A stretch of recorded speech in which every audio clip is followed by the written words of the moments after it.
तेलंगाना के जिले विकाराबाद में नाबालिग लड़की की असमत दरी और कत्ल के मामले को हल कर लेने का पुलिस ने दावा करते हुए मकतूला के आशिक महेंद्र को गिरफ्तार कर लिया, जिसने हालत नशा में उसकी असमत दरी और फिर कत्ल कर दिया। विकाराबाद के एसपी कोटी रेड्डी ने मीडिया को इस कत्ल की तफसीलात से वाकिफ करवाया।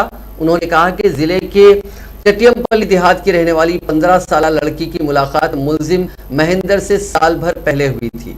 इन दोनों ने एक दूसरे से मुलाकात का फैसला किया। ये मुलाकात 2 दिन पहले हुई। इस मुलाकात के दौरान हालत नशा में महेंद्र ने लड़की से जिनसी ख्वाहिशात पूरी करने का मुतालबा किया, ताहम लड़की ने उससे इनकार कर दिया। इस मामले पर दोनों में बहस व तकरार हो गई, जो झगड़े में तब्दील हो गई। उसी झगड़े के दौरान लड़की का सर करीब के दरख्त से टकराकर जख्मी हो गया और लड़की बेहोश हो गई, जिसका फायदा उठाते हुए मुलजिम ने उसकी असमत दरी की और फिर उसका कत्ल कर दिया ताकि मामला सामने ना आ सके। बाद वो अपने घर चला गया। उन्होंने कहा कि क्लूज टीम की जानिब से जमा करदा शवाहिद की बुनियाद पर इस मामले को 48 घंटों में हल कर लिया गया।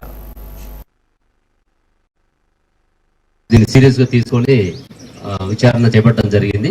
48 గంటల్లో ఈ కేసును కూడా డిటెక్ట్ చేయడం జరిగింది। ఇందులో మనకి ముఖ్యంగా మహేందర్ అనే వ్యక్తి ఈ యొక్క నేరానికి పాల్పడ్డట్టుగా మనకి తెలిసింది। అతను కూడా నేరాన్ని ఒప్పుకోవడం జరిగింది।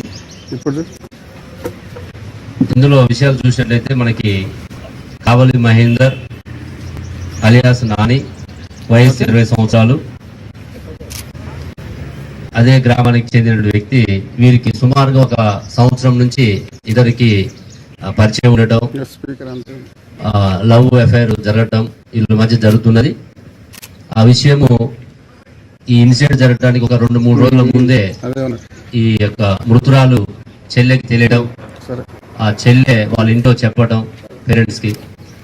పేరెంట్స్ మందలించడం అమ్మాయిని, ఇవన్నీ జరిగినాయి।